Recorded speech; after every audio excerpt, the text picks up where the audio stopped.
नमस्कार दोस्तों, मैं विनीता और आप देख रहे हैं पैम्फलेट। तो बिहार की राजनीति में बयानबाजी का मौसम गर्म है। हाल ही में पूर्णिया से सांसद पप्पू यादव ने कहा कि बाहुबलियों को नेता टिकट देंगे तो हत्या तो होगा ही। जो बिहार है हत्या तो होगा ही। कौन बकस देगा? बाहुबलियों को नेता टिकट देंगे तो हत्या नहीं होगी। अब ये बयान जितना तीखा है उतना ही दिलचस्प भी है, क्योंकि सवाल उठता है कि क्या पप्पू यादव खुद उस राजनीति से अलग हैं जिसका वो विरोध कर रहे हैं। पप्पू यादव के इस बयान के बीच सोशल मीडिया पर लोग उनसे पूछ रहे हैं कि क्या पप्पू यादव भूल गए कि वो खुद महागठबंधन यानी आरजेडी, कांग्रेस और लेफ्ट के साथ मंच साझा कर रहे हैं। सवाल ये भी है कि क्या उन्हें इस बात की जानकारी नहीं है कि जिस महागठबंधन के लिए वे चुनाव प्रचार कर रहे हैं, उसी गठबंधन में सबसे ज्यादा आपराधिक छवि वाले उम्मीदवार हैं। ये दावा हम नहीं कर रहे हैं, बल्कि एसोसिएशन फॉर डेमोक्रेटिक रिफॉर्म्स यानी एडीआर और बिहार इलेक्शन वॉच की ताजा रिपोर्ट बता रही है। एडीआर और बिहार इलेक्शन वॉच की रिपोर्ट के अनुसार बिहार में चुनाव लड़ रहे हर तीसरे कैंडिडेट पर क्रिमिनल केस है।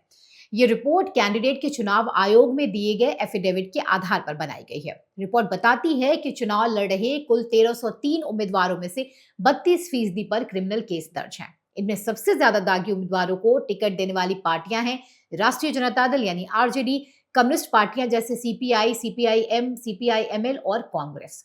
वहीं नीतीश कुमार की पार्टी जेडीयू, जिनके चेहरे को आगे रखकर एनडीए चुनाव लड़ रही है, इस लिस्ट में सबसे नीचे है, जिसका मतलब ये है कि एनडीए और नीतीश कुमार की पार्टी जेडीयू आपराधिक छवि वाले उम्मीदवारों से दूर रहने की कोशिश कर रही है। फिलहाल तो इस रिपोर्ट ने महागठबंधन में शामिल पार्टियों को कटघरे में खड़ा कर दिया है, खासकर आरजेडी को, जहां लालू परिवार के करीबियों पर भारी भरकम केस है। अब जरा खुद पप्पू यादव का भी रिकॉर्ड देख लेते हैं। जी हाँ, 2024 के लोकसभा चुनाव के बाद एडीआर की एक रिपोर्ट में कहा गया था कि आम चुनाव में पूर्णिया से एकमात्र निर्दलीय उम्मीदवार बाहुबली और दबंग की छवि वाले राजेश रंजन उर्फ पप्पू यादव के खिलाफ अलग अलग थाने में 41 केस पेंडिंग है। वहीं 2 मामलों में उन्हें सजा भी हो चुकी है। इन दोनों केसों में पप्पू यादव जमानत पर है। कभी लालू यादव के करीबी रहे पप्पू यादव लंबे समय तक दरअसल बिहार के बाहुबली नेताओं की लिस्ट में रहे हैं। हाँ, वो अलग बात है कि वे काफी समय से इन दिनों गरीब गुरबों के बीच नोट बांटते हुए खुद की इमेज को रॉबिन हुड बनाने में जुटे हुए हैं। अब पप्पू यादव जिस तरह से बिहार की राजनीति में बाहुबलियों को टिकट देने का और उनके रिश्तेदारों को टिकट देने का विरोध करते हुए बयान दे रहे हैं, क्या पप्पू यादव खुद उस व्यवस्था से अछूते हैं जिसके खिलाफ वो आवाज उठा रहे हैं? सवाल ये कि जब पप्पू यादव खुद बाहुबली राजनीति का हिस्सा रहे हैं, तो क्या उनका ये बयान आत्ममंथन है या सिर्फ पॉलिटिकल ड्रामा?